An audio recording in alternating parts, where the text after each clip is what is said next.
What if the history we've been taught is only half true, and the rest was buried? Scattered across the earth are ruins too advanced, artifacts too precise, and maps that shouldn't exist.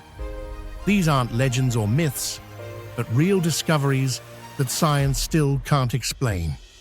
For the next hour, we'll journey through the most mysterious archaeological findings ever uncovered, each one challenging what we think we know about our ancient past. Imagine a magnificent kingdom where towering spires touch the sky, church bells echoed through sea-swept air, and endless barley fields rippled under golden sunlight. A land of song, light, and civilization, nestled peacefully between Cornwall and the Isles of Scilly. And then, on one fateful night, without warning, it was all gone. No invaders, no war, only the rising ocean, swallowing every trace as if nothing had ever stood there. Lyonesse is more than just a legend. It's a collective haunting, passed down for centuries, a lost kingdom whispered through dreams, folk tales, and the faint sound of bells beneath the sea. What truly happened? Why did no one survive to tell the tale, except for one? The myth of Lyonesse is not merely a tragedy, it is a warning from the depths, a reminder that everything mankind builds over centuries can vanish in a single moment of silence.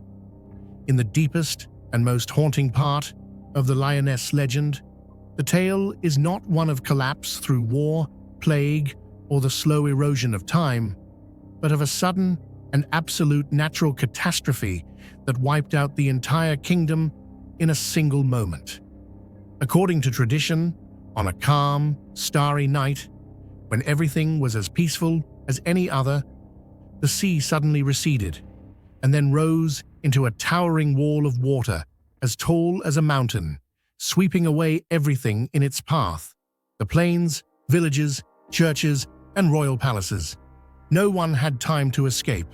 No warning bells were rung, only a deadly silence, followed by the ocean erasing all traces of what once was. In that moment of horror, only one survivor is ever mentioned: the knight Trevelyan. Sensing an ominous presence, he fled on his white horse toward Cornwall. When he looked back, his homeland had vanished beneath the sea. Not a single tower remained, not even a ruin. What makes the story even more mysterious is that the surname Trevelyan remains common in Cornwall today, as if the descendants of that lone survivor still live among us, carrying within their bloodline an ancient memory of a buried catastrophe. For many locals, the legend of Lyonesse is not just a myth, it is history erased by the sea. One of the most haunting details in the legend of Lyonesse lies in the mysterious accounts passed down by fishermen along the waters between Cornwall and the Isles of Scilly. For centuries, they have shared stories of strange and inexplicable experiences, as if something still lingers silently beneath the waves. They say that on rare, perfectly calm nights, one can hear the sound of church bells echoing from beneath the sea. These are not the ordinary sounds of waves or passing ships, but distant, solemn chimes, as if ringing out from a submerged cathedral, trying to send a forgotten message from another time. But it doesn't end with sound. Many fishermen have reported accidentally pulling up slabs of stone flooring, cylindrical stone pillars, and other structural objects that do not match the natural geology of the region. Some even claim that under the light of the moon, on a windless night, they have seen faint outlines of underwater structures, like rooftops, staircases, or moss-covered stone walls. While no official archaeological evidence confirms the existence of a sunken city in this area, the consistent and long-standing nature of these folk legends, passed down since the 12th century, leads many to believe that somewhere beneath the layers of sea mud, Lyonesse still waits to be rediscovered. What do you think truly lies beneath the sea between Cornwall and Scilly? Could it be the remains of a forgotten kingdom, or just a natural phenomenon mythologized by human imagination? Share your thoughts in the comments below. According to many ancient texts and folk legends, Lyonesse was far more than just a coastal fishing village. It was once a vast kingdom with a developed urban system, said to include hundreds of towns, over 140 churches, and fertile fields stretching all the way to the horizon. These descriptions don't conjure the image of a small settlement, but rather a thriving center of civilization, with a clear social structure, a prosperous agricultural economy, and a rich spiritual and religious life. Some accounts even suggest that Lyonesse may have been a sacred cultural hub in the southwest of England, where ancient Celtic beliefs, folk magic, and Arthurian legends intertwined deeply. If these descriptions reflect any historical reality, then the disappearance of Lyonesse was not merely the result of a natural disaster. It was the sudden collapse of an entire culture on a continental scale. This might explain why Lyonesse frequently appears in tales surrounding the knight Tristan, the tragic love story of Tristan and Isolde, and the enduring legends of Camelot and the Round Table. Some bolder theories even propose that Lyonesse wasn't just an extension of Camelot. It may have been older than Camelot itself, serving as the foundational myth behind later legendary kingdoms in British literature. To later generations, Lyonesse was not merely a land that sank beneath the waves. It became a symbolic image of a lost civilization, too grand to be forgotten. Some modern geologists and archaeologists have attempted to decode the legend of Lyonesse by placing it within the context of geological changes following the last ice age, around 10,000 years ago. As massive glaciers melted, global sea levels rose significantly, submerging many low-lying coastal regions, including the land bridge that once connected Cornwall to the Isles of Scilly. Modern seafloor maps indicate that the area now lying beneath shallow waters was once a vast stretch of dry land, likely consumed by the sea slowly but irreversibly. From this, a compelling theory emerges. Could the legend of Lyonesse be an ancient memory passed down by prehistoric communities who watched their homeland disappear beneath the waves, transmitted orally across generations, and eventually transformed into myth? However, many scholars counter this view by pointing out a major inconsistency.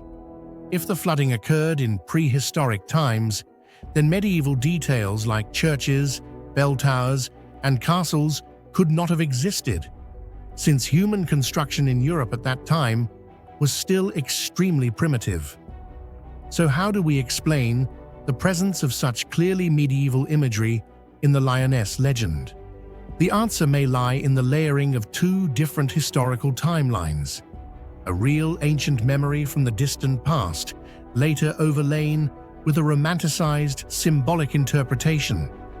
As successive generations retold the story, not only with facts, but through the lens of their own beliefs, imaginations, and cultural consciousness. For centuries, Lyonesse has often been called the Atlantis of Britain, not only because of its sudden disappearance, but due to its striking similarities. A once thriving civilization, swallowed by a natural catastrophe, and now surviving only in legend. Both raise a haunting question. Have we lost a civilization that humanity never truly understood? Amid the misty plains of ancient England, where the wind sweeps across desolate fields and the sun rises in perfect alignment between colossal stones, stands a monument that has shattered everything we thought we knew about prehistoric human capability. It is neither a palace, nor a fortress, nor the work of modern times.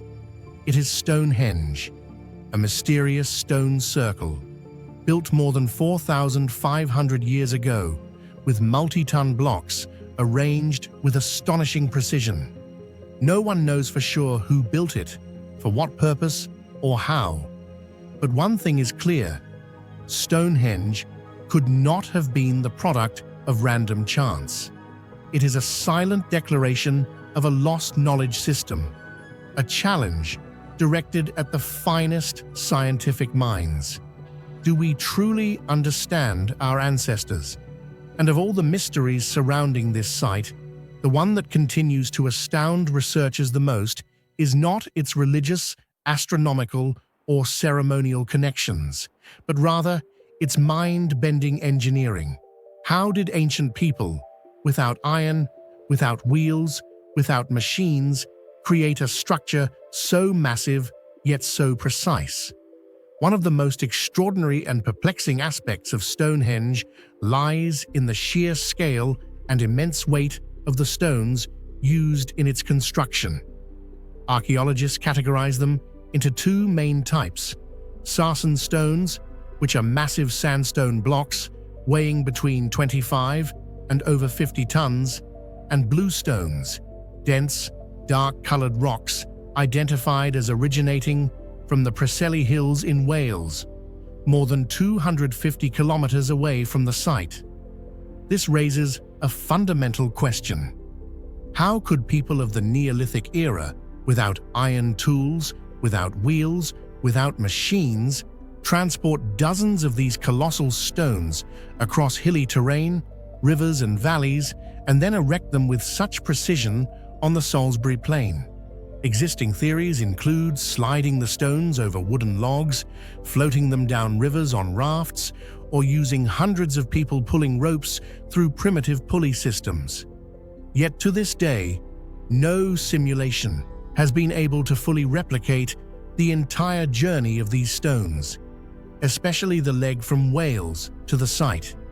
Even erecting a single sarsen block would require thousands of hours of labor and an extremely high degree of coordination between humans, tools, and environment. This could not have been the work of a few craftsmen alone. It reflects a level of social organization and technical capability far beyond what we usually attribute to prehistoric societies.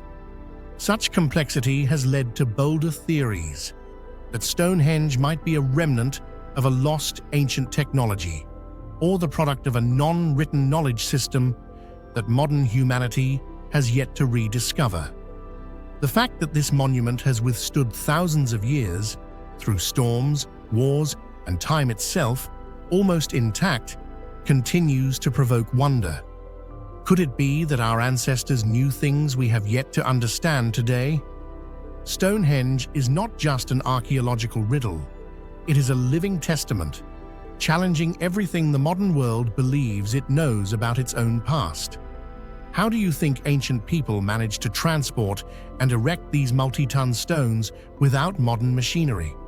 Did they rely solely on human strength? Or did they possess some kind of lost technology or special knowledge that we no longer understand? Share your thoughts in the comments below. We'd love to hear your theory. In addition to the astonishing feat of transporting and erecting massive stones, what continues to amaze archaeologists is the incredible precision in the geometric and astronomical design of Stonehenge. This structure is not a random pile of rocks. It was carefully arranged into concentric circles and horseshoe-shaped patterns, with its central axis aligned exactly with the sunrise on the summer solstice and the sunset on the winter solstice, two pivotal moments marking seasonal transitions in the year. Such an arrangement could not have been accidental.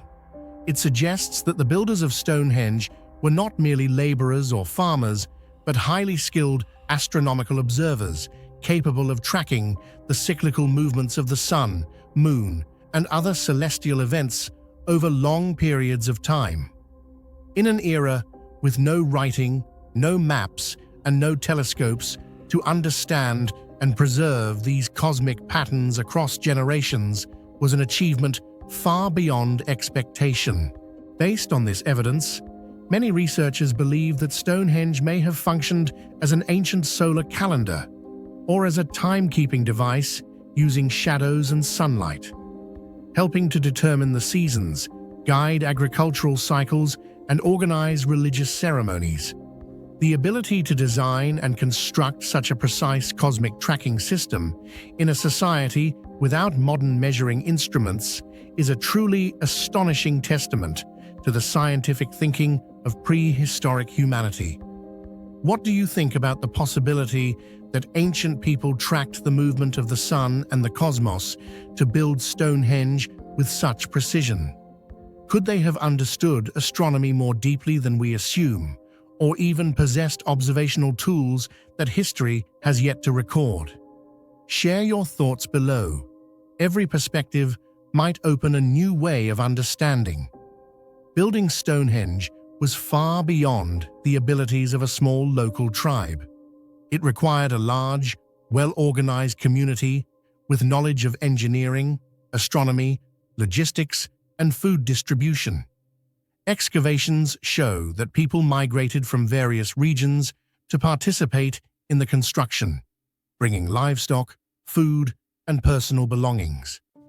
Such a large-scale cultural gathering suggests that Stonehenge was not just a structure, it was a national or regional ritual event, reflecting a highly complex level of social organization during the prehistoric era.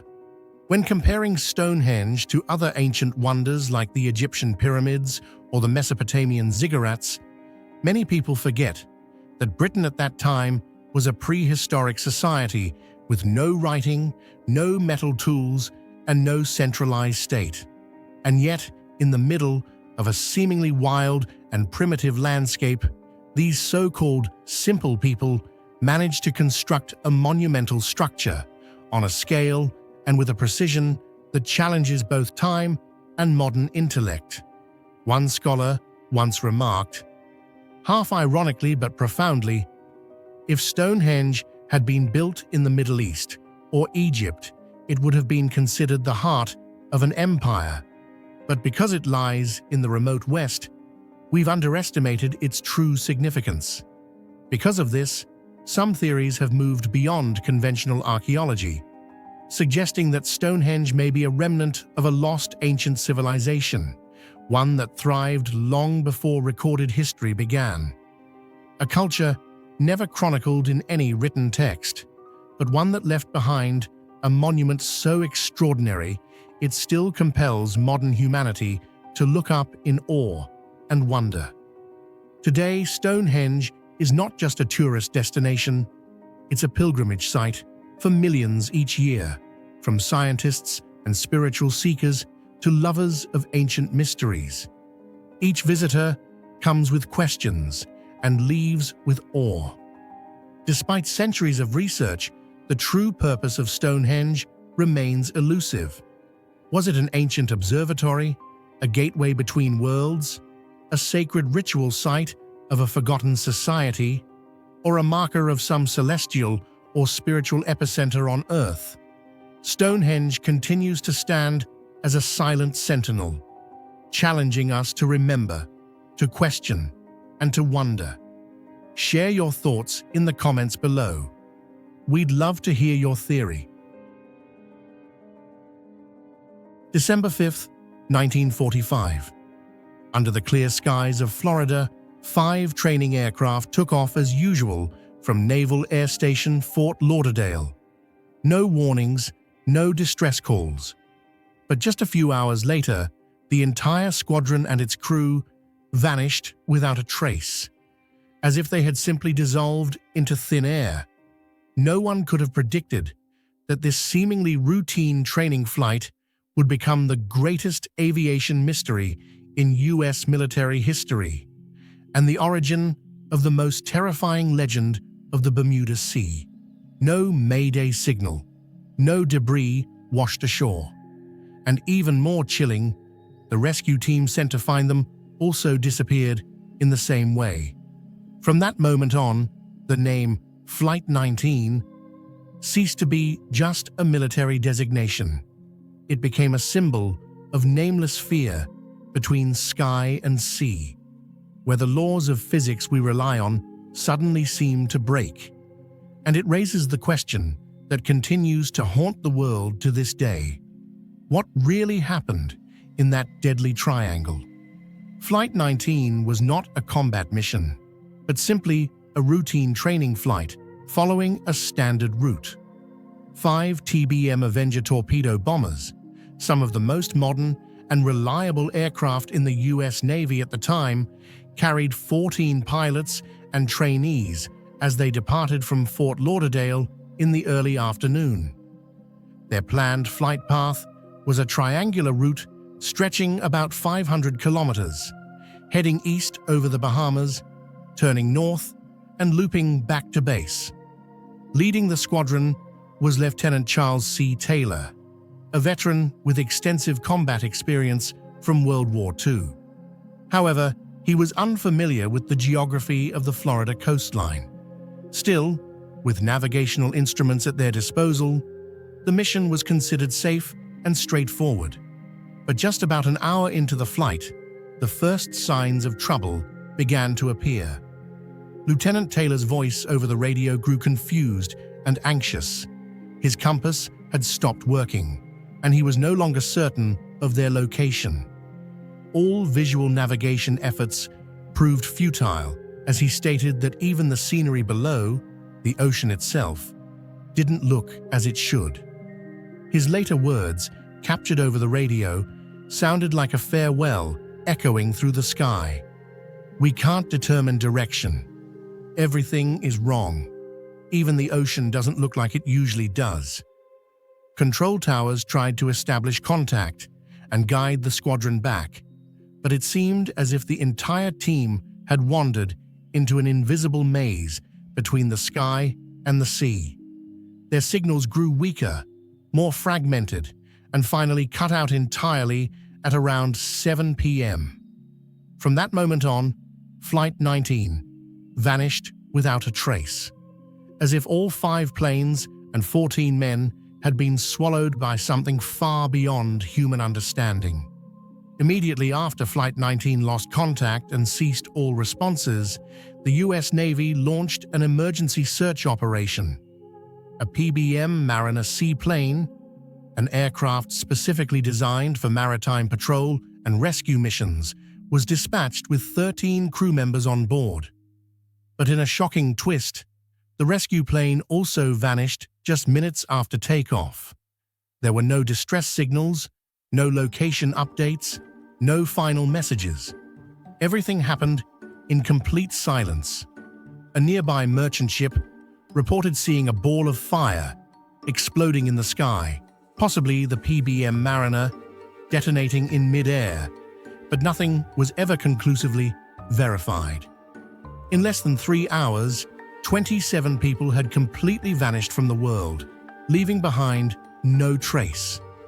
In the days that followed, the US Navy launched one of the largest search efforts of the post-war era.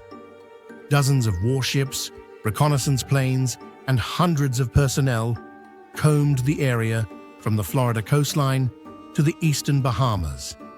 But the result stunned the world.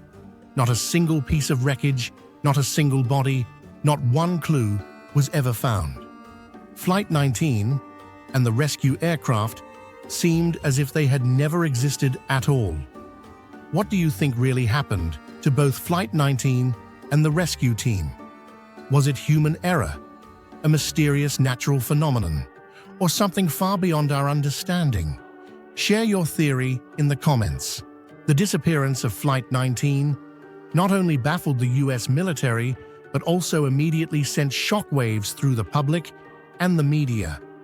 An experienced flight squadron vanished under good weather conditions without a single distress signal, without a single piece of debris.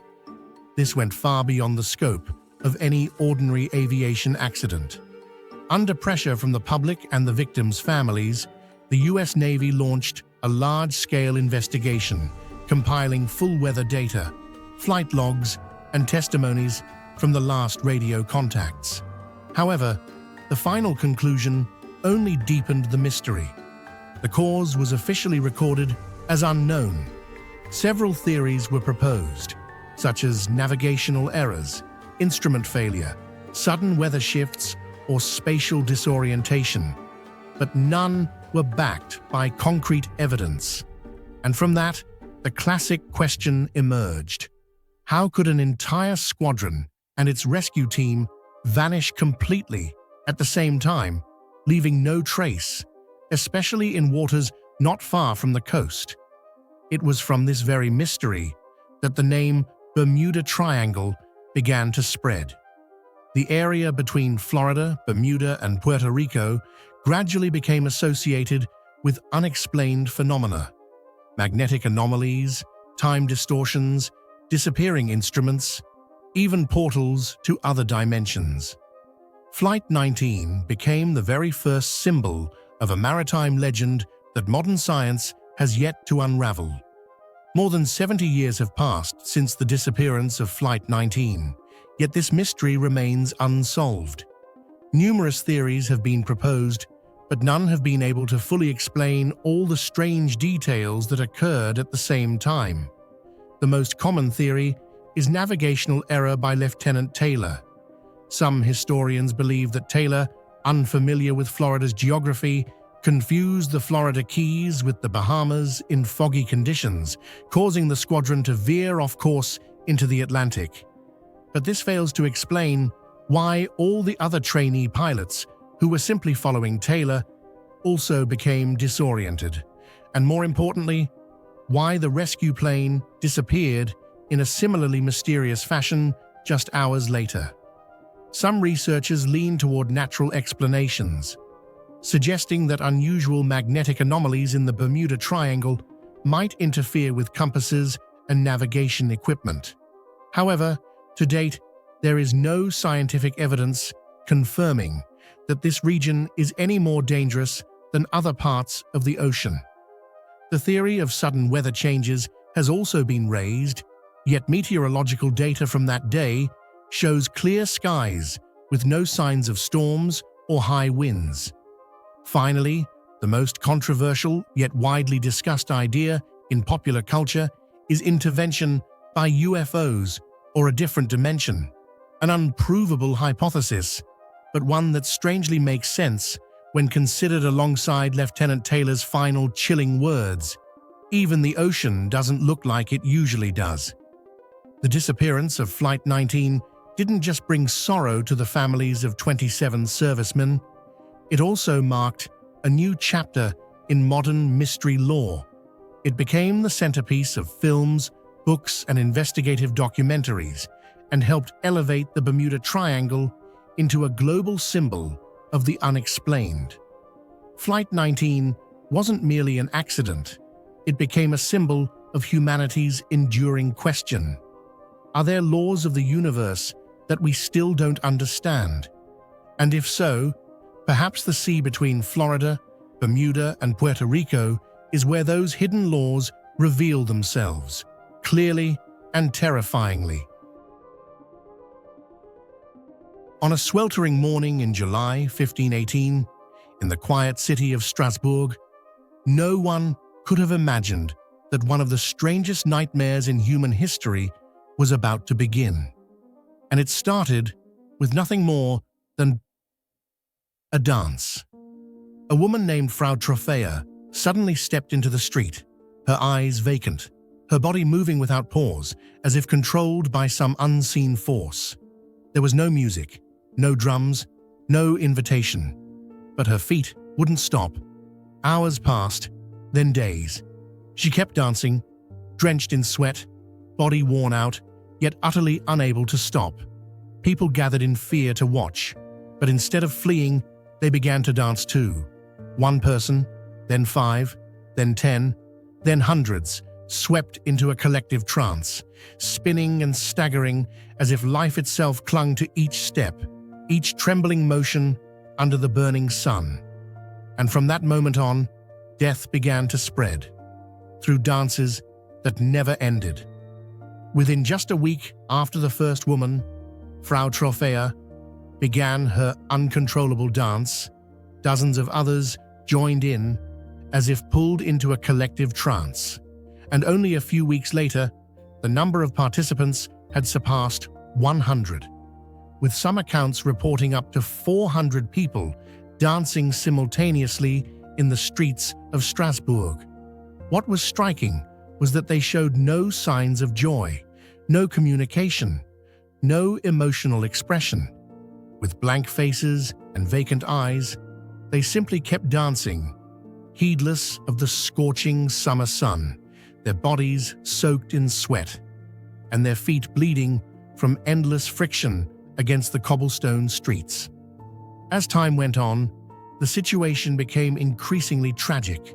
Some collapsed from exhaustion, yet only moments later, they would struggle back to their feet and resume dancing, as if some invisible force had hijacked control of their bodies.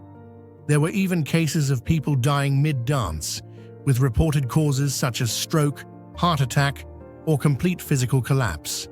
Strangely, even when their bodies were utterly depleted, they could not stop themselves, as if their brains had been rewired to perform a single task: to keep dancing, no matter the cost. The sight of people dancing to death in the streets, while their families, neighbors, and local officials stood by helplessly, turned Strasbourg into the setting of an unprecedented collective tragedy. It was no longer an isolated behavior. It had become a behavioral epidemic, where both body and willpower seemed to have been stripped away. And from there, the nightmare continued to spread, without any sign of stopping. What do you think caused hundreds of people to keep dancing, even when they were exhausted and on the verge of death? Was it a case of mass psychological hysteria, an unknown illness? Or could there be a deeper cause that modern science still hasn't uncovered? Share your thoughts in the comments below. I'd love to hear your perspective. As the dancing epidemic spread further and chaos engulfed the city of Strasbourg, the local authorities fell into a state of utter confusion. Confronted with a phenomenon that defied both medical understanding and traditional religious explanations, they devised a solution that was remarkably strange. Instead of stopping the dancers, they allowed them to continue, hoping that by letting them dance it out, the afflicted would eventually recover. They built temporary stages, hired musicians to perform, and even cleared public squares to serve as communal dance floors. However, this decision not only failed to improve the situation, it made things dramatically worse. The music and open spaces acted like fuel thrown onto a spreading fire, intensifying the madness that was already sweeping through the population. The number of participants didn't drop. It skyrocketed, creating a scene of total mayhem in the heart of the city, where hundreds of people danced in a trance-like state. Many at the time believed this was a punishment from Saint Vitus, a figure thought to possess the power to curse people into dancing uncontrollably until death. Even after more than 500 years, the dancing plague of 1518 remains one of the greatest enigmas in both modern medicine and psychology. Researchers have proposed numerous theories in an effort to explain it, yet none have proven entirely convincing. One of the most widely accepted explanations is ergot poisoning, a mold that grows on rye and produces LSD-like compounds capable of causing hallucinations, seizures, and delirium. However, ergot typically renders its victims weak and immobile, which makes it a poor fit to explain how sufferers could dance non-stop for hours, even days. A second theory points to mass psychogenic illness, also known as mass hysteria. Given the context of Strasbourg at the time, with famine, disease, and intense religious anxiety weighing heavily on the population, it's not impossible that an extreme psychological episode occurred and spread like a kind of social virus, leading hundreds to genuinely believe they had no choice but to dance. Yet even this theory leaves troubling questions. Why did the reaction manifest as dancing? And how could it lead to death? Some scientists have explored neurological explanations, such as Parkinson's disease, epilepsy, or rare movement disorders, but historical accounts indicate the victims weren't seizing or unconscious. On the contrary, they appeared fully awake, dancing continuously with expressionless faces, as if compelled by a force beyond their control. This elusive nature, straddling the boundaries of body, mind, and society, is what makes the event a mystery that transcends time, one that science still has not fully unraveled. Although the dancing plague of 1518 in Strasbourg is the most well-known, it was not the first time such phenomena appeared in European history. From the 14th to the 17th centuries, multiple records describe groups of people in Germany, the Netherlands, and Switzerland falling into uncontrollable dancing states, as if under a trance or driven by an invisible force. However, none of these incidents matched the severity of the Strasbourg event. Hundreds of participants, continuous dancing that lasted for weeks, and notably numerous deaths that occurred during the act itself. This overwhelming scale, duration, and deadly consequence have led modern researchers to believe that the incident was not merely a case of psychological disturbance or isolated disease, but rather the climax of a deep societal crisis in which fear, religious superstition, and extreme day-to-day stress combined into a collective response beyond the reach of contemporary and perhaps even modern medical understanding. To this day, the dancing plague of 1518 remains a deeply fascinating subject, frequently explored in academic studies on crowd psychology, the impact of social stress on human behavior, and the complex relationship between belief, the body, and the community. Beyond historical texts and medical journals, this phenomenon has also inspired documentaries, stage musicals, and modern works of art. Its lasting intrigue lies in a haunting, timeless question. What could drive hundreds of people to keep dancing until they collapsed and died? A question that not only pushes the boundaries of medicine, but also challenges our deepest understanding of human nature. One of the earliest prominent theories is the natural electrochemical reaction hypothesis.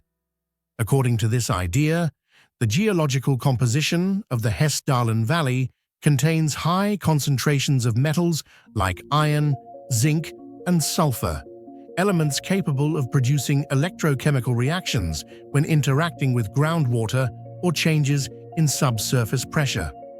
Some researchers suggest that the bedrock beneath Hesse-Darling could function like a massive natural battery, generating weak electric currents that result in glowing plasma formations.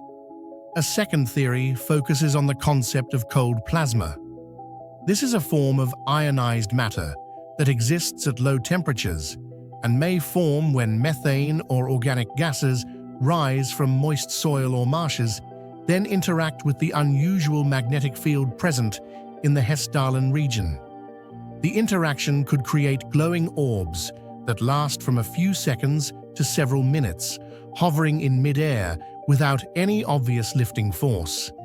Another explanation involves subtle seismic activity. Some geophysicists hypothesize that the Hesse-Darling lights may be caused by minor underground movements in the Earth's crust, not strong enough to trigger earthquakes, but sufficient to release energy in the form of light or electromagnetic pulses. This may represent a type of pre-seismic signal yet to be recognized in other regions. However, beyond conventional scientific reasoning, there are those who believe the Hesse-Darling lights are evidence of extraterrestrial technology, or at least a phenomenon created by non-human intelligence. Supporters of this view point to the lights' seemingly non-physical behavior, undetectable by radar, silent, capable of abrupt directional changes, and sometimes disappearing without explanation, features many believe surpass the limitations of known natural phenomena. Still, the common weakness of all these theories is their inability to explain why the lights appear so erratically, without repetition, and with no way to predict them, and why they occur specifically in Hessdalen and not in other regions with similar geology. The deeper researchers investigate, the more they come to realize that the Hessdalen lights are not just a phenomenon to be explained. They represent the current limits of human scientific understanding. If you had to choose one explanation for the Hessdalen lights, which would you lean toward? A natural reaction that science has yet to understand, or evidence of an extraterrestrial intelligence? Which theory do you believe in, and why? Share your thoughts below. Unlike auroras, eclipses, or lightning, natural events that we can predict with accuracy, the Hessdalen lights remain an unsolved mystery. Their persistence over decades without any successful model or forecasting method has forced many researchers to re-examine the very foundations of scientific thought. Could we be witnessing an entirely new phenomenon, a physical force yet to be discovered? Or is it simply that science still lacks the tools to understand what it's observing? Perhaps Hessdalen, with its nameless lights dancing across the remote Norwegian sky, is a humbling reminder that science is still on its journey and that the universe holds secrets far beyond what we can imagine. Imagine standing in a quiet, deserted valley at night, when suddenly, out of nowhere, a glowing light appears in the sky. It makes no sound, it moves in no predictable direction, and then it vanishes, as if it was never there. It's not a plane, it's not a satellite, it's not lightning. This isn't a scene from a science fiction movie.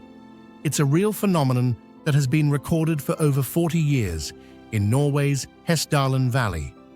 Locals call them the Hessdalen Lights, mysterious glowing orbs that appear without warning, sometimes for just a fleeting moment, sometimes lingering for minutes. Since the early 1980s, this phenomenon has puzzled not only the people who live there, but also scientists, UFO researchers, and astronomers around the world, all asking the same question. What exactly are these lights? And more importantly, why do they defy everything we think we know about nature? Among the many strange aspects of the Hessdalen lights phenomenon, the one that challenges scientists the most is its repetitive appearance without following any specific pattern. In the natural world, most phenomena, from storms and earthquakes to eclipses and auroras, can be predicted based on physical, meteorological, or astronomical models. Yet the Hessdalen lights stand as a complete anomaly. They can appear at any time, at dawn, in the middle of the night, under clear skies or stormy weather, in winter or summer. Sometimes the lights hover motionless, as if suspended in the sky, while at other times they shoot off at unpredictable speeds, zigzagging in seemingly impossible patterns before vanishing without a trace. The colors of these luminous orbs are also unpredictable, ranging from white, yellow, red, and orange to deep blue.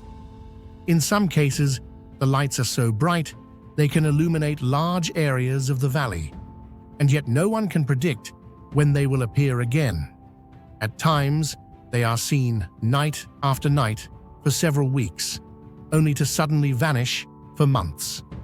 All attempts to forecast them based on lunar cycles, fluctuations in Earth's magnetic field, weather conditions, humidity, or wind patterns have yielded no consistent results.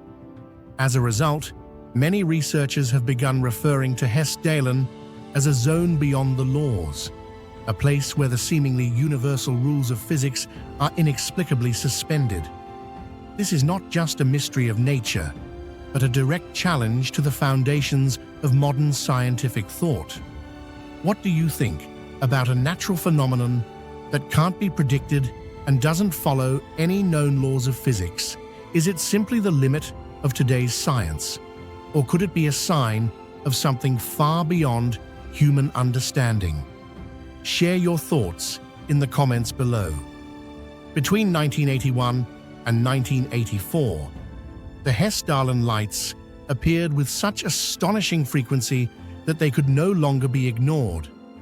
On average, between 15 and 20 sightings were recorded each week, a number far exceeding that of any typical natural phenomenon observed repeatedly in the same location.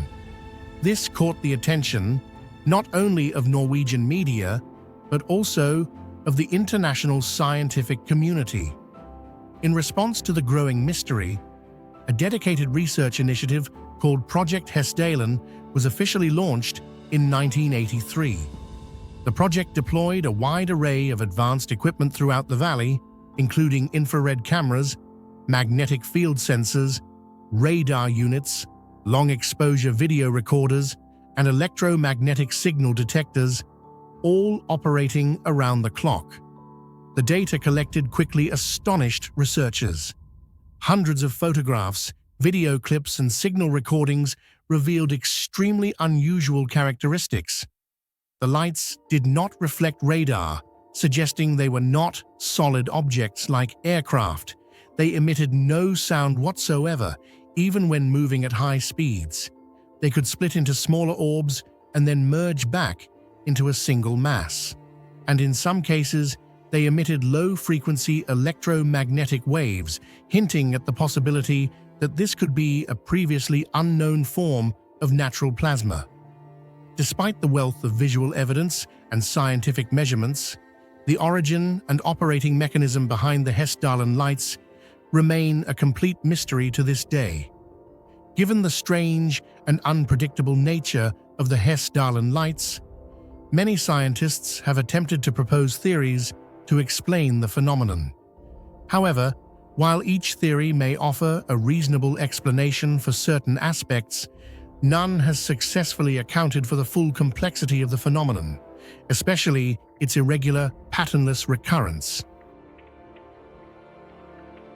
Amid the cold winds sweeping across Sweden's Öland Island lies a ring of ancient stone walls, silent and still, as if whispering a secret long buried for over 1,600 years. This is Sandbyborg, an oval-shaped fort that once served as a peaceful home for dozens of families during the Iron Age, but where once echoed the laughter of children and the crackle of cooking fires, there now remain only motionless skeletons beneath layers of sand and earth, as though time itself had frozen in place, following a sudden, horrifying disaster. There were no survivors, no stories passed down. No one ever returned to bury their loved ones. All signs of daily life were interrupted in an instant, during meals, during sleep, during the quiet rhythm of ordinary living. And for more than a millennium and a half afterward, no one dared to return. What happened at Sandbyborg? Who struck? And why did they leave everything untouched, like a chilling snapshot of death? The answers remain buried in the ruins, alongside the whispers of souls that were never laid to rest. Excavations at Sandbyborg revealed a shocking scene. Not the remains of an abandoned settlement, but a community wiped out in a sudden massacre. Inside the ancient stone houses, the bodies of adults and children were scattered everywhere, in positions that conveyed shock and despair. Some lay face down, suggesting they were attacked from behind. Others died right at the thresholds, as if trying to escape in their final moments. There were no signs of organized resistance, no evidence of battle, no use of defenses, no signs of chaos. Every death happened silently, swiftly, and decisively. What's even more chilling is that no one ever returned to bury the dead. There were no traces of burial or cleanup. Precious items like gold rings, silver bracelets, weapons, and uneaten food remained untouched, completely unlooted. This proves that the attackers didn't come to steal, but to destroy. The entire community was eliminated within a matter of hours in broad daylight, leaving not a single survivor to tell the tale. One archaeologist stated with sorrow, "This doesn't look like a village that was abandoned. This was a massacre." What do you think really happened on that fateful day at Sandby Borg? Was it a massacre driven by hatred, a political conspiracy, or something we can't yet imagine? If it were up to you, where would you begin to investigate the truth buried for over 1,600 years? Share your theory in the comments. Every perspective could help uncover this ancient mystery. Normally, after a major calamity, survivors return to bury their dead, or other groups move in to reclaim the abandoned land. But at Sandby Borg, that never happened. No new structures were ever built, and there were no signs of reoccupation or renewed activity after the massacre. Every item, from weapons, pottery, and precious jewelry to half-cooked food left in pots, remained exactly where it was, as if abandoned in panic and then forgotten forever. Most striking of all, there were no signs of looting, even though the site held many valuable goods. This total silence led archaeologists to call Sandby Borg the Pompeii of the North, not buried by volcanic ash, but preserved by an invisible fear. There was something about this massacre that silenced the entire surrounding region for over 1,600 years. Unlike typical raids, where attackers seize valuables and flee, at Sandby Borg, every precious item was left untouched. This leads to a chilling theory. The massacre wasn't about plunder, it was about the complete eradication of a community. It may have been the result of political conflict among Scandinavian tribes in the late Iron Age, where power was asserted not just through victory, but through the total erasure of enemies from history. Another possibility is that it was a ritual act of vengeance, where brutality served as a warning, turning Sandby Borg into a forbidden land, a place no one dared to return to. The fact that the dead were never buried only amplifies the symbolic weight of the massacre. The victims were denied both physical and spiritual dignity, left behind as a grim warning etched into the desolate landscape. Inside the stone houses of Sandby Borg, archaeologists uncovered a scene so horrifying it transcended conventional archaeology. They found entire families killed together, adults lying next to children, spouses side by side, many bodies frozen in everyday postures or appearing to shield their loved ones, as if murdered in the midst of ordinary life. There were no signs of cleanup or concealment. No one had attempted to bury the victims. All were left behind, motionless, in an atmosphere of haunting stillness. One researcher remarked, "It no longer felt like an archaeological excavation. We were standing in a crime scene, buried for 1,600 years. Beyond human remains, they also discovered animal bones, partially crushed seeds, fine pottery, jewelry, and imported goods from distant regions. This indicates that Sandby Borg was once a wealthy, well-organized, and remarkably advanced community within the context of Iron Age Scandinavia. That very prosperity makes the massacre all the more baffling. This wasn't an abandoned, impoverished village, but a thriving society, erased from history through sheer, deliberate violence. It wasn't until 2010 that the secrets of Sandby Borg began to surface, when archaeologists launched a large-scale excavation. But what they uncovered wasn't just bones. It was a vivid slice of frozen time, where everything from human remains to household items and even food was preserved exactly as it had been, as if the massacre had happened only yesterday. There was no disturbance from time or human activity. Every corner of every house, every detail in every room told the story of a moment forever frozen by violence. Instead of fading into the mists of forgotten history, Sandbyborg became living evidence of a crime deliberately buried in silence. What's more haunting is that in ancient Norse culture, leaving the dead unburied was considered a severe taboo. It was not only seen as disrespectful, but it was also believed to trap the soul, preventing it from passing on, dooming it to wander the earthly realm. Perhaps that's why, for over a millennium, no one dared to return to Sandbyborg, not out of forgetfulness, but out of fear of something that had never been named. Today, Sandbyborg is considered one of the rawest and most authentic archaeological crime scenes from ancient times. There are no written records, no passed-down legends, only death itself, bones, and abandoned objects, telling their own silent story. This event reminds us that there may be other fortresses, other communities like Sandbyborg, still buried beneath the earth, waiting to be discovered. And when the ancient stone walls are unearthed again, the past may chill us more than any story ever written. On a summer night in 1483, within the cold, unforgiving walls of the Tower of London, two young princes, boys who might one day have been kings, vanished forever from the light of history. No witnesses, no warning, no bodies ever found. They arrived, they lived, and then they slipped into darkness, as if they had never existed. And the most chilling part? No one dared to ask what really happened. This wasn't an ordinary mystery. It was a stain on royal history that can never be washed away. A question left unanswered for over 500 years, and a haunting reminder that power can conceal even the darkest of crimes, especially when the victims are two children who never had a chance to defend themselves.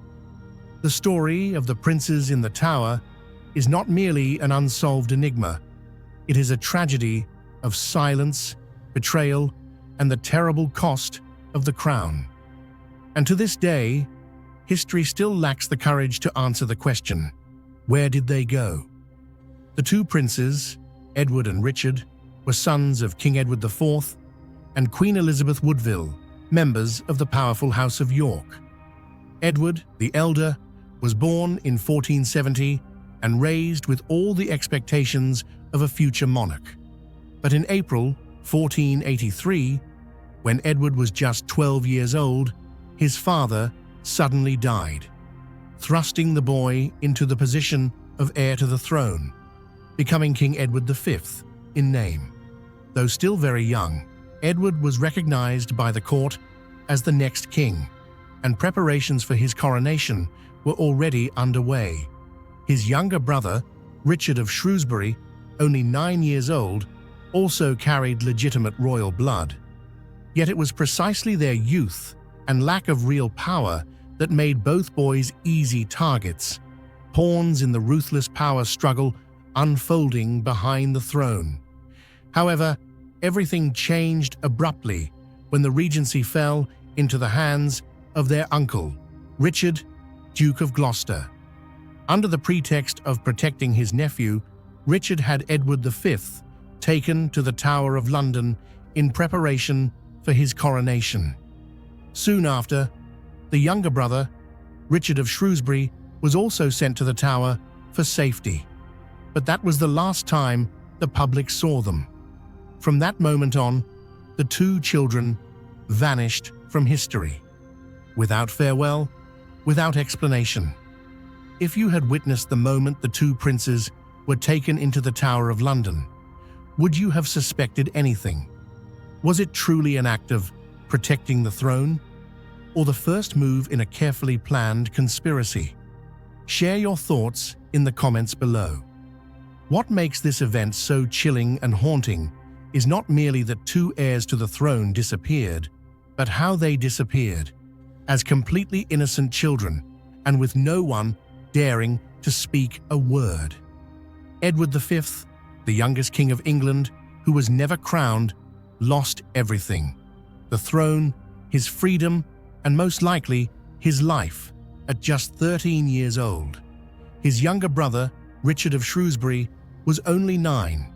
There are no official records of their cause of death, no funeral, no eulogy, and not a single act of mourning from the royal court. They vanished into a silence so deep it's terrifying, as if swallowed whole by the very tower that was supposed to protect them. Among all the theories surrounding this mysterious disappearance, the name most frequently suspected for centuries is Richard III, the prince's own uncle. After King Edward IV's death, Richard was entrusted with safeguarding the throne for his nephew. Yet within just weeks, he declared both boys illegitimate, citing a supposed pre-contract between Edward IV and another woman, a claim which, if true, would render all of Edward IV's children, with Elizabeth Woodville, ineligible for succession. Using this argument, Richard quickly proclaimed himself king and was crowned only weeks after the two princes were placed in the Tower of London. This sequence of events led many to believe that it was not a series of coincidences, but a carefully orchestrated plan to remove the boys from the line of succession.